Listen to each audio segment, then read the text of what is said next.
Hello, Dream Team! Welcome back to our YouTube channel. Hey, what's going on, beautiful people? Welcome to another exciting installment of Life is But a Dream with the Makhs. My name is Makhs. And I'm Petola Makhs. How we are going to start today's installment, guys, we're going to start with a quote. Today, we are talking about destination addiction. And my wife found a really beautiful quote that we just want to base the entire conversation on. Take it away, boo. So I don't know how many of you will resonate with this quote, but it hit me like a ton of bricks. So it says, beware of destination addiction, a preoccupation with the idea that happiness is in the next place, the next job, and with the next partner. Until you give up the idea that happiness is somewhere else, it will never be where you are. My goodness, so many of us go through that. You ready to get into it? So I don't know, guys. I don't know if I'm ready for this well, but we're gonna do it. Ready or not, here I come. You can't hide. All right, let's do it. It was the summer of 2008. She said, a booty couple at a time like a date. Now raise it last 10 years of matrimonial cake. We celebrate. Now we're stronger together, never better. Go-getters, trendsetters, Black Panthers, the anthem. We the Makhs and we only getting better, ayy. Life is but a dream.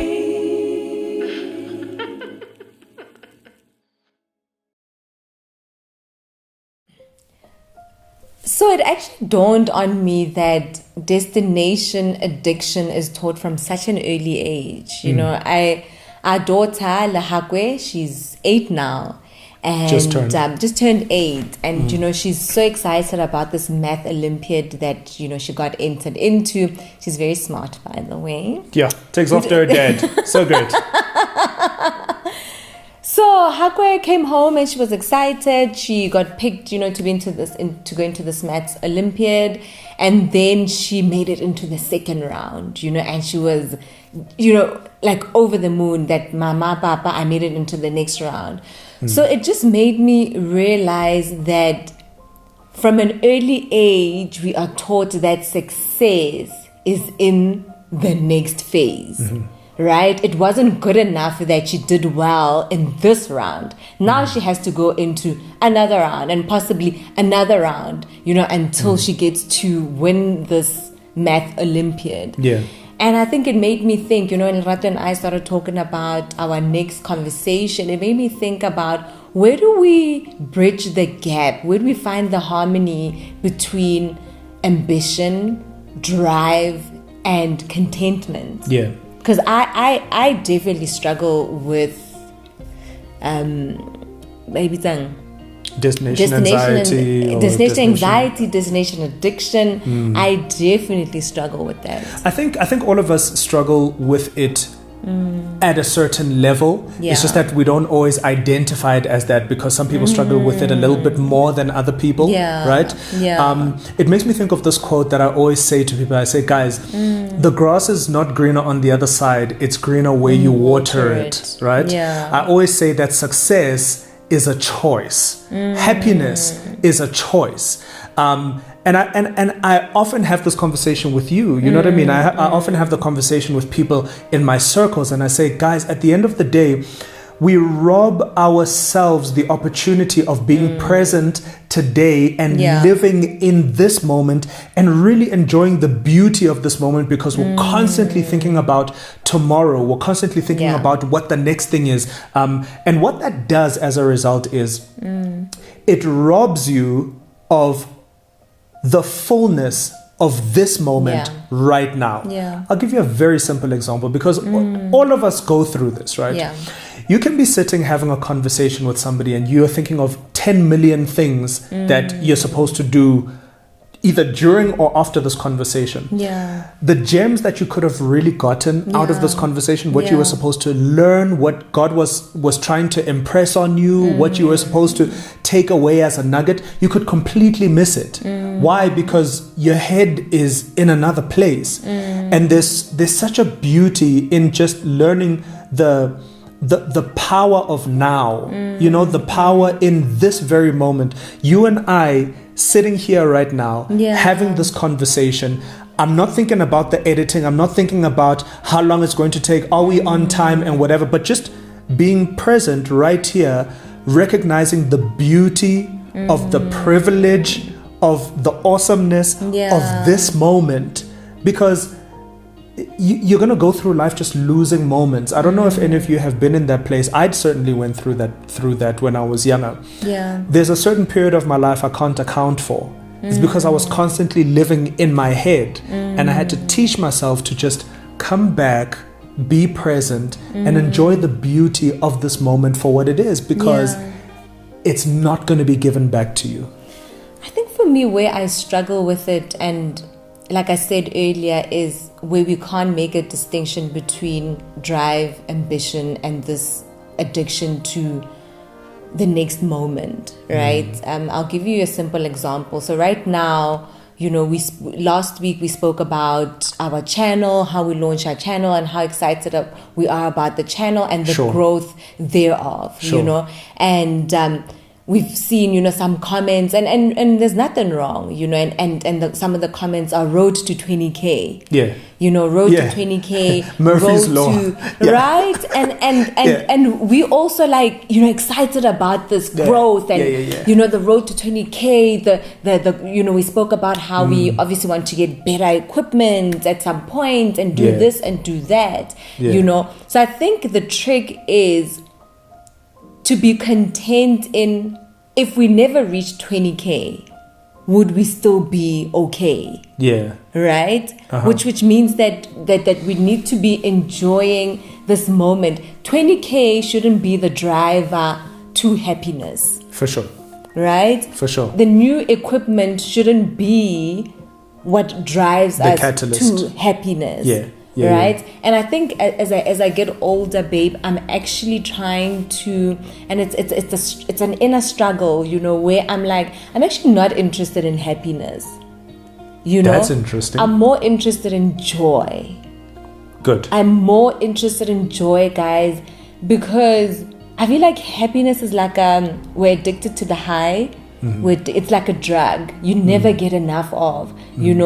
We're gonna get to 20K, and it's gonna be the next thing, And it's not going to be and enough. it's not gonna be enough. Yeah. Right? Yeah. It's like what we say in the beginning. A lot of us think that happiness is in the next job. Yeah. How many of you have gotten a job and then 2 months into the job you're just like, Yeah. you know sure. what?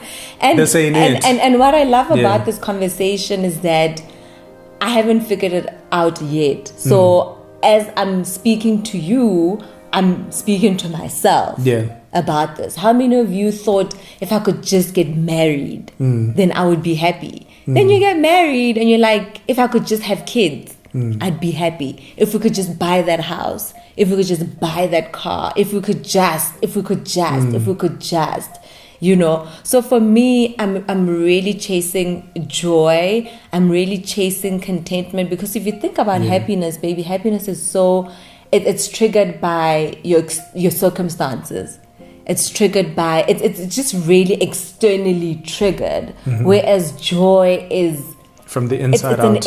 It's from the inside out. It's an inside job. Yeah. You could buy your first car. You could buy your dream car, and you are so elated in the dealership, and then you drive out and someone cuts you off in traffic and you are swearing at them.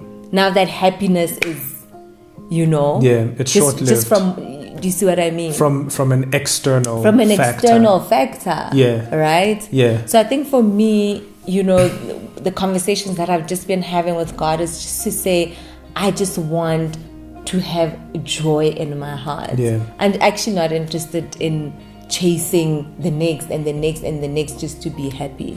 I'll tell you what I figured out, my love. Yeah.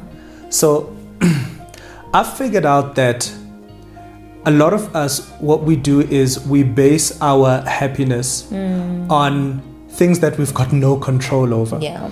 And the sooner we recognize that you actually have got zero Control. What you can do is what you're supposed to do right now, in this moment. Yeah. Right? And pray. You Yeah. can pray for rain. You can pray for harvest. You can have faith. You can trust God for grace. All of those things. But you cannot base your happiness on the fulfillment Yeah. of those things, because what if they never come? I love that. I love that. And you've got no control over it anyway. That means that you're doomed. You're doomed to a life of like unhappiness, Yeah. right? Yeah. And I say, well, I give myself permission to be happy in this moment despite my circumstance. Yeah. I allow myself to say, yeah, but I choose happiness. I choose joy. I choose to love. Yeah. I choose to give.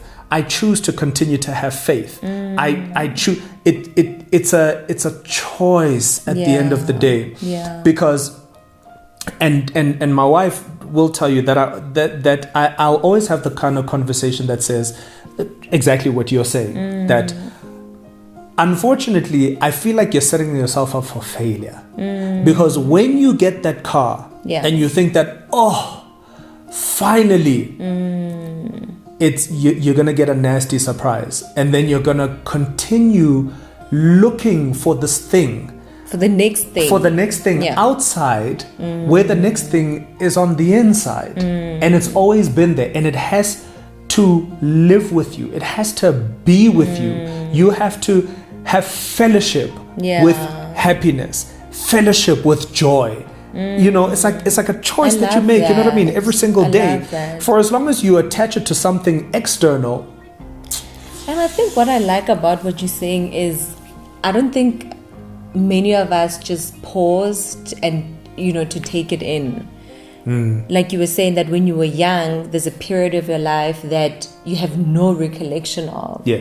Right? Because we just don't stop to take it in. I remember when our kids were born, I just couldn't wait for them to get older. Yeah. You know, especially those first few months. And I kept saying, I just can't wait for Haku. I can't wait for Ruwa to be like 3 months old. Yeah. After 3 months, I can't wait for them to be a year old, you know, to be more independent. Yeah. And I remember as they got older, I missed them when they were younger. For sure. You know, I missed the days when I could breastfeed, the days when I could be that close to them, the days where I could nurture them in that way.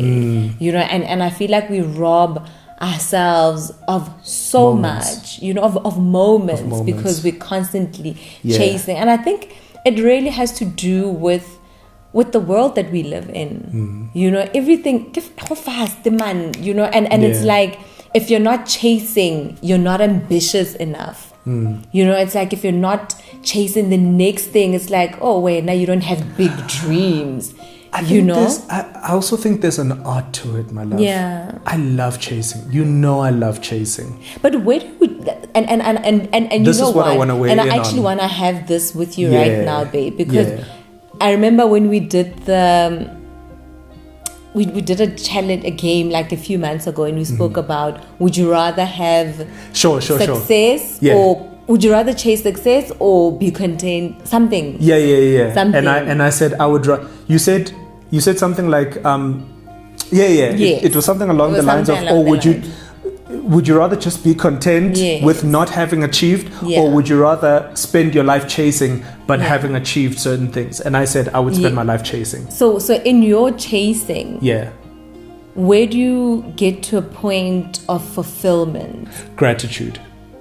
Okay. Gratitude. Okay. So in my chasing, I always pause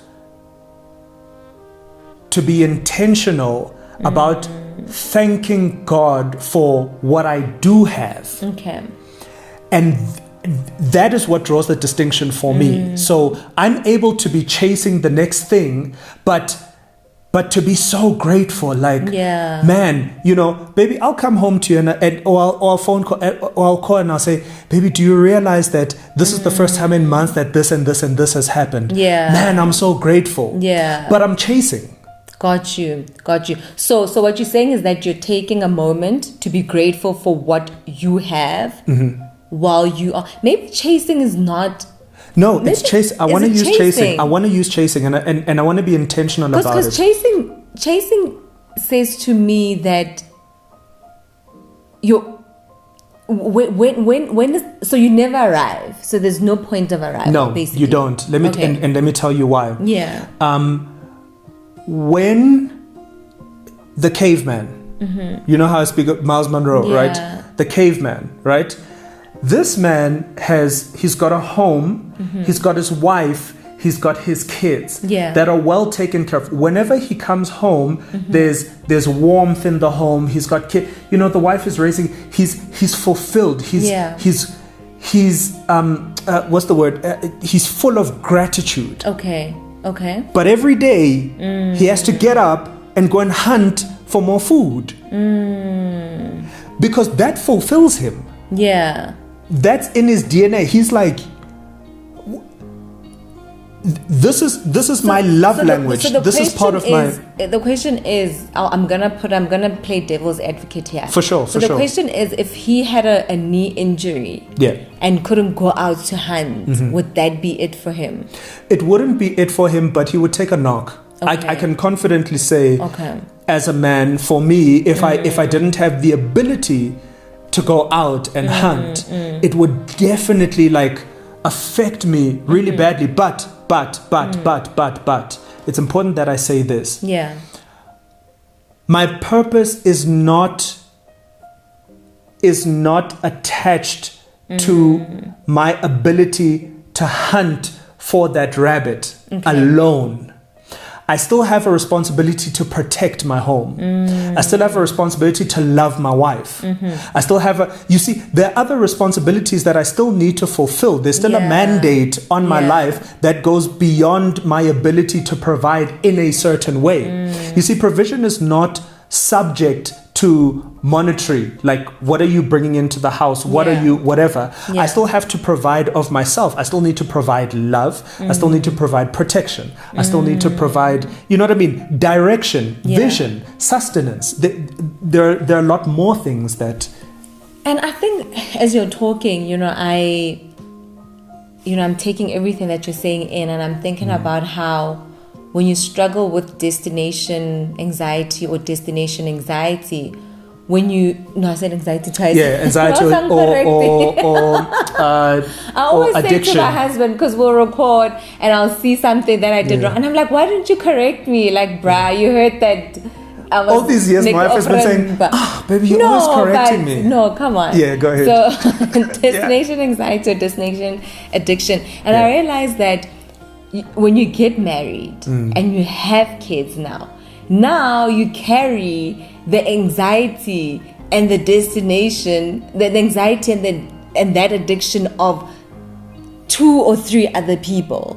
So now that we're married, now I'm thinking about your next achievement. I'm thinking about when you're gonna get that next business deal, when you're gonna get that next role, when you're gonna, and then you have kids and they grow up, and then now you're thinking about when your kids are gonna get married. Do you know how much when your kids love are that gonna you're bringing have that kids, up? when your kids are gonna, Yeah. so it just never ends, and then you get to the end of your life and you realize that you missed out on so much. I Because of think that anxiety about that you're I carrying. think about when I was a child, and it almost brought me to tears, because when we were talking about this subject, and I thought about a time in my life where I was so carefree as a child, right? And I didn't really, I worried about, I guess maybe I did have some level of anxiety or destination addiction, because it was about getting to the next grade. When I was in grade 1, I was like, okay, when am I getting to grade 2?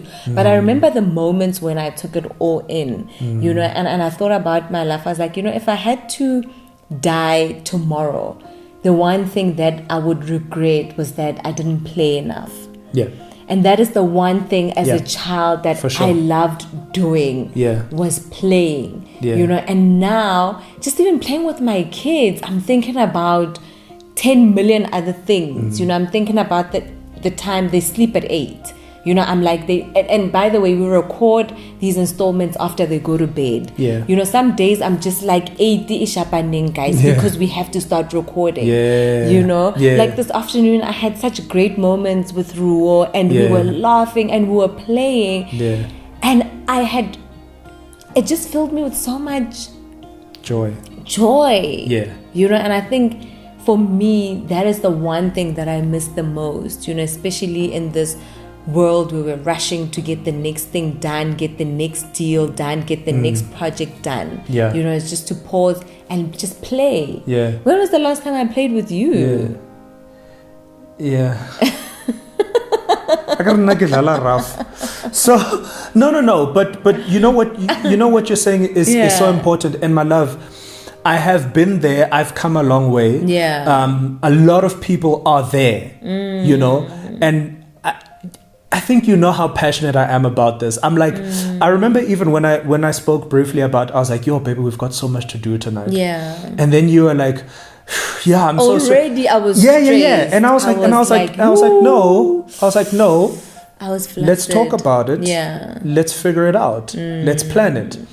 We've got connect, what we call a connect group, which is like home cell, right? Yeah. So we were in home cell the other day, and I was saying to guys, you know, these ideas that we have of a work-life balance is a myth to me and whatever. I'm not going to get into that, but the point is this. I was saying to them that we have the opportunity to make a choice to be present in every moment. Yeah. When you've got that presentation that you need to finish and your mom calls and you know that your mom is going to be speaking for the next like an hour and 45 minutes, pick up the phone. Yes. Speak to her for that hour and 45 minutes Yeah. and be present. Put your Yes. presentation aside. Yeah. I promise you've got the time. How do I know? You make time for things that are important to Yeah. you. You don't have the time. Guys, it's a lie. If you think that you have time, you don't have time. Nobody has time for anything, but you make the time for the things that are important to you. So Yeah. what does that look like? That looks like, okay, it means that I'm going to have to sleep at 2 o'clock in the morning. All right. And I'm going to need to wake up at 5 o'clock to go to work. And my day is going to be long and I'm going to be so tired. But I guarantee you, you're never going to have that moment. You're not going to get that moment back to speak to your mother for that hour, 45 minutes. And tomorrow is not promised. Yeah. And one day you could look back and say, oh gosh, I really wish I picked up that phone. And this is the thing about, I just believe in moments like be present in that moment. You've got no control over the destination. Guys, you've got no control over it. You've got control over this moment, what you are doing in this very moment. And I believe that God will honor that moment. He honors your moments. If you would honor that moment, he'll honor that moment, right? So be there. What that also does is it removes anxiety. Why do I say that? You know that if there's something that you knew that you were supposed to do and you didn't do it in that moment and you chose to go to bed, you don't have a good night's rest, right? And you're anxious and you wake up and you're anxious or whatever. Do what you're supposed to do when you're supposed to do it. If it means there's a distraction that comes, deal with it and do whatever you need to do in that moment. There's no way God is not going to honor the sweat of your brow. Sorry, babe. Sorry. No, go ahead. I'm just going on. I'm just like, No, that's okay, babe. And you know, and I think that for me, it's not even about, because I believe Rato thinks, you know, work-life balance is a myth. I believe in a work-life balance. Yeah. You know, I'm one person. I feel strongly about it. I feel strongly about being present for your children, being present for your. Me too. No, you too, right? Okay, good. You too, right? But but baby, like if we're honest, Larato is one person who believes that if I had to get a job overseas, you know, I should take it and go away for 6 months and leave the kids. Yeah, with me. Personally, I wouldn't. No, that's fine. But I'm saying with me. I'm not saying just leave them. I'm like, no, I got this. So personally, I wouldn't, because I think we can work towards having it all. You know, because I feel like we spend a lot of our time doing what we shouldn't be doing sometimes. You know, how much time do you spend on social media? For one, you know, you could be, you know, our phones, you know, especially if you're using like an iPhone or whatever, it shows you. It will say today you've had like 8 hours or 3 hours or 4 hours of social time. So imagine if you could take social media time. Imagine if you could say, I'm going to spend 30 minutes instead of 2 hours on social media and spend the other hour speaking to my mom or my sister or playing with my kids even. You know, when you get home, put your phone away. You know, I do try that sometimes, but I don't get it right all the time. You know, when I get home, you put your phone away and you know that you've got that you know you're gonna give your family that undivided time. But my love, that You know? but that is so. I don't think But that's that- a but that work-life is- balance But thing. I think that is a work-life balance. Okay, that's fine. right? That's fine. Let me Because- say this. Sorry, baby, because now you've gone to work or you've done whatever, even if you're working at home, you know, you could find that work-life balance. There's this guy that I work with, and he says that what he does, it's an agency that we work with, and they work from home. So he says every day during his lunchtime, he books 45 minutes to play with his child. Right? I think that's a work-life balance. You know, where he's booked off 40 minutes undivided because he knows that life gets so crazy that if he doesn't do that, he's gonna miss out on spending quality time with his kids. I agree with you. Yeah. Remember, you see, I didn't go into the whole work-life balance thing because it would need some real unpacking. Yeah. But I agree with you. Yeah. For me, that's discipline. That's living a disciplined life. It's not talking about work-life balance in my books, Okay. or rather the way work-life balance has been defined. I don't necessarily agree with it. How has but it I been do, defined, but I though? do, but I do. That's the thing. I need to unpack it. Okay. You know what I mean? Which I'm Okay. not going to do now. But I absolutely agree with you. You know how I always speak about systems. Yeah. How I always speak about, listen, at the end of the day, you need any successful organization. When you get to the crux of everything, it's all built on systems, and the sustainability of the systems are going to determine the success Yeah. of the organization. A family is an organization. Yeah. Your life is an organization, and you need to put certain systems into your life that are going to. So absolutely, yes. Yeah. We need to agree, because you know that I speak about that. You Yeah. know, you actually, both of us speak about that, right? Yeah, We speak yeah. about the time that we spend on social media. We speak about the time that we spend with the kids. Who does what, when, Yeah. how, da da da da Yeah. da da. Absolutely, that's a disciplined life. Yeah. So I agree with you. I agree with you 120%. So I think so. Basically, what we're saying, if you take anything away from this conversation, is that Fed your life. No. no, Yeah. what I'm hearing with Yeah. us talking, because like I was saying, as we're talking, it's ministering to me as well. Yeah, You know, for sure, so for we're sure. saying that it's okay to be ambitious, Yes. right? But It's important. But it's important to be ambitious. Yes. But in that ambition, always cultivate an attitude of gratitude. Right? Because if you don't cultivate that gratitude that attitude of gratitude, you'll feel like you are Never achieving. achieving. You know, you're only as good as your last job Yeah. or your last task or Yeah. your last whatever. Yeah. So celebrate Right? yourself. Take that moment to celebrate and say Right? thank you. Yeah. Say thank you, and then take a moment to breathe and take it all in. Yeah. Be constantly. present. Be present. And even schedule it. Schedule being present. No. I'm saying. Schedule? Sorry, you were saying just now. So schedule that time to take a breath. Yeah. Like sometimes you're on go all the time, Yeah. and sometimes it's important to put it in your diary and be like, you know what, breathe. this 30 minutes, I'm not going to think about anything. I'm not going to do. I'm going to switch my phone off. It's my time to. Yeah. For some people, it's a time for meditation. For some people, it's a time of prayer. For some people, it's a time of silence. That just to sit and think. Yeah. Yeah.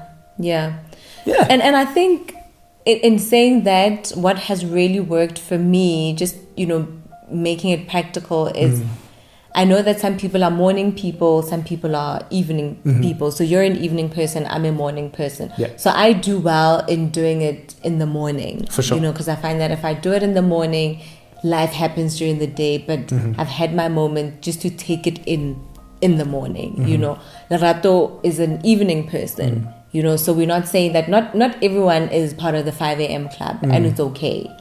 You know, you might be the 12 a.m. club. Yeah. You know, Yeah. you might be the 12 Yeah. a.m. club. You Yeah. do that. Yeah. You know, you'll stay up until like 2 a.m. and whatever, you know, because you're thinking, you are Planning, I'm writing, and I'm taking it all praying, in. my Right? God. Right? Yeah. So yeah. Yeah, absolutely. Yeah. Guys, this has been incredible. Thank you for this Yeah. conversation. I think it's an important, you know how passionate I am about it. So I've just been like, grrr, you know what I mean? That's But thanks okay. for putting it on the table, Yeah, baby. I'm yeah. really passionate about it. And I really wish that people, but let me tell you why I'm passionate about Yeah. it, because I didn't get it. I didn't get it for the longest time. And I hate that I didn't grasp this concept, Yeah. for the longest time. Just to Yeah. be like, bro, you are allowed to be present in this moment, because you've got no control of what's happening, what's going to happen tomorrow, what happened Yeah. yesterday, you can't change it. What's going to happen tomorrow, you can just be present, Just be because present in this moment is so magical. Because the now, this moment the is so now magical. is really all you have. Absolutely. And I was actually listening to, while you're looking for the shout outs, I was listening to an interview that Nomzamo did after she shot the movie. Yeah. And she was saying that, now everyone is asking her what's next. Yeah. So the Yeah, idea that, okay, yeah. you like, listen, this woman has just shot her Hollywood breakout role. Can't she just sit in that moment and bask in it? Yeah. And it happens a lot with artists as well. Mm-hmm. You drop an album and then it does well and people are like, so what's next? And then when is the next? So I also think, don't feel the pressure to what's the word that I'm looking for? Don't feel the pressure to be only as good as your next your last job. Yeah. For sure. Be okay to stay in the moment. If you've stayed in the moment for the next 6 months, And so celebrate yourself, right? and just enjoy it and take it all in. I promise you, because then once you've taken it all in, moving on to the next is going to be such a joy. It's like, whoa, man, we rode that wave. It was a ride. It was so dope. It was cool. We were all present in the moment. We laughed, we cried, we fought, we, you know what I mean? We celebrated, we like all that, like, you know what I mean? So what that means, so what that means is, when you eat meat, which I mean, I don't eat meat anymore, but basically means when you like suck the bone like dry of all its juices, like you really enjoyed that meat, and it's like, okay, it's done, like it's done, let's move on to the next thing. And I think, baby, wait to grab again. And I think my wife does this. No, baby. Because you're talking so much, and whenever you talk, you spark another thought in me. So also somebody was like, when we said we want to keep our episodes to 30 minutes. Now you make it this long. So I'm also thinking that another thing that causes us to have this anxiety is looking on the outside and competing with other people, right? Not staying in your own lane. Because what happens is then you're looking at what, like we spoke about it last week, to be like, we try not to look at what other people are doing on their channels and blah, blah, blah, blah, blah. Because if your benchmark is yourself and your benchmark is how well you're doing and how great you think you're doing, I think it will alleviate some of that anxiety. Compete with the man in the mirror. Yeah. That's the point. Right? Compete with yourself. Be better than you were yesterday. Shout out to Lita. With contentment. But go hard. But go hard. And gratitude. Yeah, but go hard, guys. Guys, and be present. Yeah, but guys. Also, don't sleep on yourself. Like, go hard. Yeah. All right. Lita Nkepu, shout out to you. Lesego Ntswele. Matapelo Moloi, Sisipho Kutukana. Shout out to you, fam. Nogwakiwa Myataza. Shout out to you, Siyamtolo, always. Shout out to you, Mzege Namanje, Aristokasi. All right. Shout out to you, fam. Busisiwe Makanya. Shout out to you. We said Lita. Setu Lwandile Kungeka. Shout out to you, fam. Mamello Lebo Much Money. What's up, fam? Yeah, Lebo Much Money. Oh, yeah. Angela Ngwenya, Prudence Sitlari, Yonela Jafta, Mrs. I don't know if it's Tile or Tile, but I think it's Tile probably. And last few, Jennifer Sakuya. Jennifer Sakuya, and Mahlohonolo. Oh, what up, cuz? Hey, cuz. Mahlohonolo Tobani. Mommy and the Cubs, Celo Manaba, man, and that's nice. Zikomo Kaliwo. Shout out to you. I always kind of go, look, guys, thank you so much, man. Remember to like, then you subscribe, blame comment, me. share, turn on that Guys. notification button to know Yeah. every time we upload a new installment. Yeah. One time, too real. Oh, yes. Shout out to you. Peace and It's blessings, been people. great. We love you. you. Bye. Getting better, ayy.